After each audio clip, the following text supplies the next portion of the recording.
Hi all, I have another fascinating game of Paul Morphy to show you. His opponent here was the illustrious Louis Paulsen. Now Paulsen was in the 1860s and 1870s among the top 5 or 6 players in the world. This game is in 1857, so he's heading towards that elite. He was a master of defence and gifted in his insights into opening play. This bio is from chessgames.com. Many of his ideas were adopted long after his death. In tournaments, he was second at New York in 1857. That's this tournament. First at Bristol, 1861. Second at London, 1862. Second at Baden-Baden, 1870. And it carries on. He's got very good results. He even beat Anderson a couple of times in 2 different matches. So a very, very strong player. And we have the Paulsen variation in the Sicilian defence. In fact, here in this game, we see an early kind of Paulsen variation by transposition. Knight takes d4. The Paulsen variation is, I believe, with a6. But here we see similar ideas where black's kind of voluntarily weakening the dark squares, but getting dark square pressure here. The pawns are on light squares. a6 has not been committed to. Now after knight c3, knight e7, this d6 dark square in particular is a bit of a target. And in fact, here after bishop f4, in livebook, the move which is meant to maintain equality is black parrying this threat really by playing d5. So livebook games continue. There's 25 like takes, and white has a small edge though. You know, black's got that isolated queen's pawn, but this structure is perhaps tolerable. But in the game here, after bishop f4, we get a big bind because Paulsen just castled. He allowed this bishop d6. This is actually pretty annoying. How to dislodge this bishop? You might think, oh, hold on, bishop c7. Let's actually check that out in passing here. Bishop c7. Maybe it just gets replaced by the queen as blockader with f4.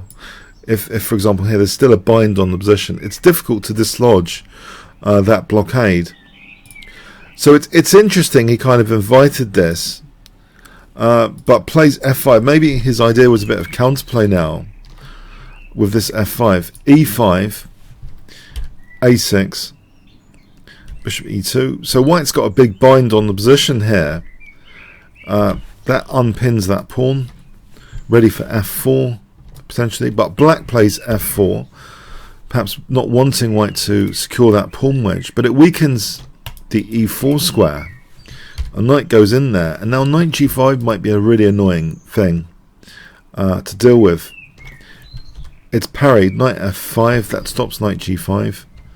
Bishop h6, trying to encourage more dark square weaknesses. So Paul Morphy is playing quite a big, dark square game here. If you look at all the dark squares in black's position, he's prompting more dark square weaknesses. Because what else was there? Otherwise it's like winning the exchange.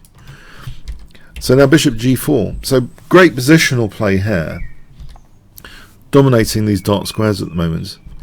Queen f3, h5. Bishop drops back, queen h4. Now knight f6 check.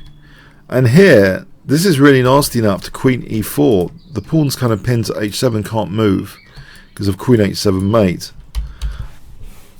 So it's protected.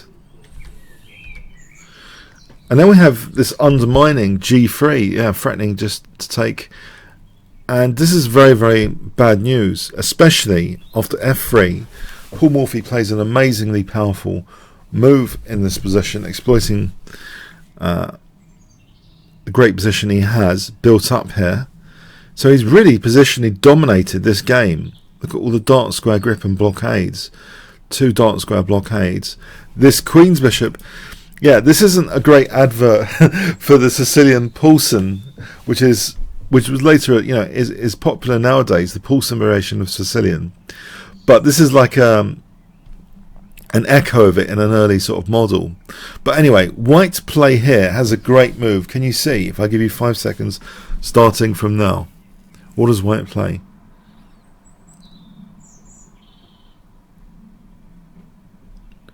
Okay, knight d2. Yeah, because if queen takes, then queen takes g6 is a menace. The knight can't move without queen g8. It's impossible to defend this position. Knight f5 takes, and we're mating on g7. So knight d2 is a really, really powerful move. Taking here probably allows knight takes e5. That knight takes e5 just dismantles white a bit. That loses a bit of the advantage. So knight d2, great move by Paul Morphy. Fantastic. Bishop d8. Black's game is essentially falling apart.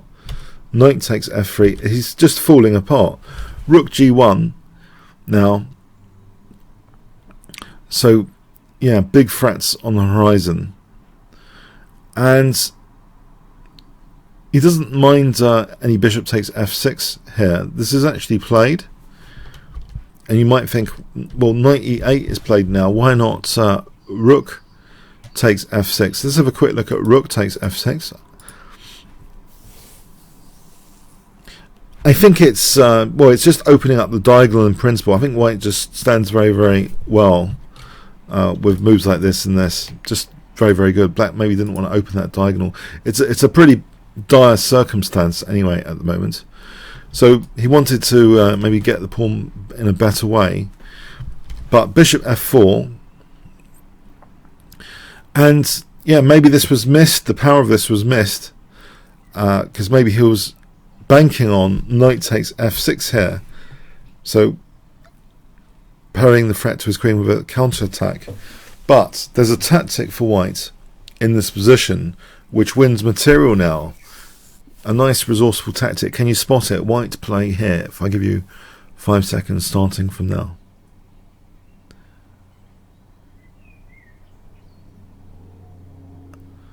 Okay. A desperado tactic. Queen takes c6. And if black plays this, then it's check there. Well, that's what actually happens. Desperado from black. But it's check. So white ends up winning a piece. Okay, black's got a bit of counterplay. Gets 2 pawns there. After check, though, the attack is relentless. Knight e5 on g6 now. So this can't be taken without knight g6 forking rook and king. Knight takes g6 check. Check, and it's pretty forcing moves. A lot of forcing moves here now. Knight takes d7. Rook c takes g8, coordinating the rooks. Black gets another pawn, so it's at least equal on pawns. No, it's actually got 1 pawn up, but now it's equal on pawns. And the game ended here after rook e7. But guess what? In this position, there's actually a forced mate. I mean, I think black resigned, maybe seeing this forced mate. Can you see it? There's an absolute forcing checkmate in this final position. If I give you 5 seconds to pause the video, can you spot it? Okay, check, check, check, and mate. It's a fascinating game, and it shows that Paul Morphy could get the gigantic dark square blockades. This is a great dark square blockade game, nice positional game, and with nice forcing move tactics as well as trademark tactical elements. But yeah, the blockades were kind of in this Paulsen variation of Sicilian, which he's known for later. Black is trying to put pressure on the dark squares as well, though. Sometimes, yeah, he's putting pawns on.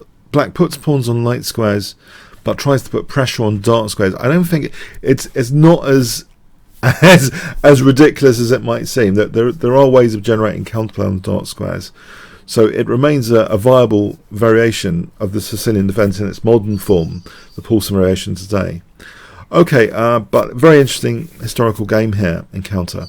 Comments, questions, likes, shares appreciated. Thanks very much.